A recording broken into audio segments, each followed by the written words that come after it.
Situasi pandemi yang membaik juga membawa optimisme menjelang datangnya bulan suci Ramadan. Tahun ini umat muslim dapat kembali menjalankan ibadah sholat tarawih berjamaah di masjid dengan tetap menerapkan protokol kesehatan. Bagi masyarakat yang ingin melakukan mudik lebaran juga dipersilahkan, juga diperbolehkan. Dengan syarat sudah mendapatkan 2 kali vaksin dan 1 kali booster, serta tetap menerapkan protokol kesehatan yang ketat. Hai Sobat Konstruksi,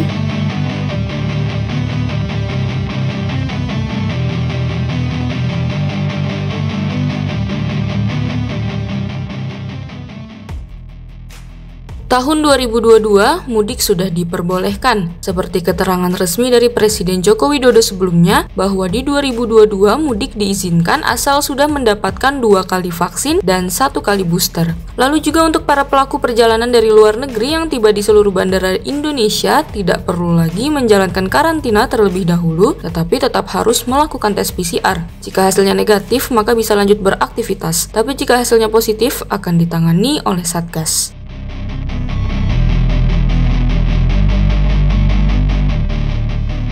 Berbicara soal mudik, untuk kalian yang tinggal di Pulau Jawa, ruas jalan tol mana saja ya yang sudah beroperasi di tahun 2022 ini?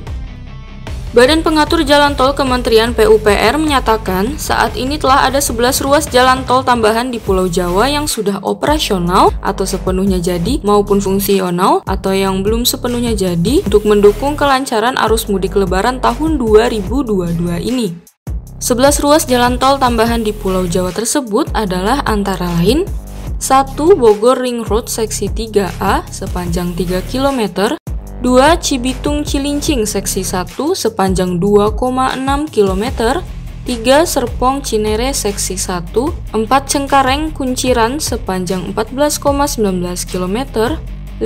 Cimanggis Cibitung seksi 1 sepanjang 3,17 km, 6. Bekasi Cawang Kampung Melayu seksi 1A sepanjang 1,17 km, 7. Serang Panimbang seksi 1 sepanjang 26,5 km, 8. Cisumdawu seksi 1 sepanjang 11,45 km, Cisumdawu seksi 2 sepanjang 17,5 km, dan Cisumdawu seksi 3 sepanjang 4,5 km.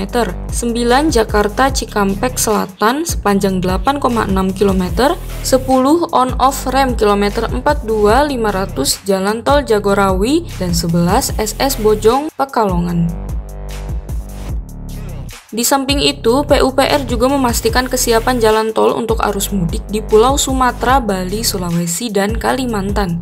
Untuk Pulau Sumatera, jalan tol Trans Sumatera yang operasional sepanjang 673 km adalah 1. Bakauheni Terbanggi Besar sepanjang 140 km, 2. Terbanggi Besar Pematang Panggang Kayu Agung sepanjang 189 km, 3. Kayu Agung Palembang Betung sepanjang 38 km, 4. Medan Kuala Namu Tebing Tinggi sepanjang 62 km, 5. Belawan Medan Tanjung Morawa sepanjang 43 km, 6. Palembang Indralaya sepanjang 22 km, 7. Pekanbaru Dumai sepanjang 132 km, 8. Medan Binjai sepanjang 18 km, 9. Binjai Stabat sepanjang 11,8 km, dan 10. Sigli Banda Aceh Sigli seksi 3 Janto Indrapuri sepanjang 16 km, dan seksi 4-nya Indrapuri Blang Bintang sepanjang 14 km. Sedangkan untuk Pulau Bali, jalan tol yang operasional adalah Jalan Tol Bali Mandara sepanjang 10,7 km dan Jalan Batas Kota Singaraja Mengwitani sepanjang 3,5 km. Kemudian untuk Pulau Kalimantan dan Sulawesi, jalan tol yang operasional adalah Balikpapan Samarinda sepanjang 97,3 km, Manado Bitung sepanjang 39,8 km, Ujung Pandang Makassar seksi 1-3 sepanjang 10,1 km, dan Ujung Pandang Makassar seksi 4 sepanjang 11,6 km. Persiapan kemantapan jalan tersebut dilakukan guna mengantisipasi kemungkinan diperlonggarnya aturan pembatasan perjalanan selama pandemi COVID-19. Direktur Preservasi Jalan dan Jembatan Wilayah 2 Ditjen Bina Marga Kementerian PUPR, Thomas Setiabudi Aden menyebut kesiapan jalan tol di Indonesia selalu dijaga kondisinya untuk melayani masyarakat, khususnya pada hari-hari istimewa yang menimbulkan pergerakan barang dan jasa lebih besar dari biasanya seperti Lebaran, Natal, dan Tahun Baru.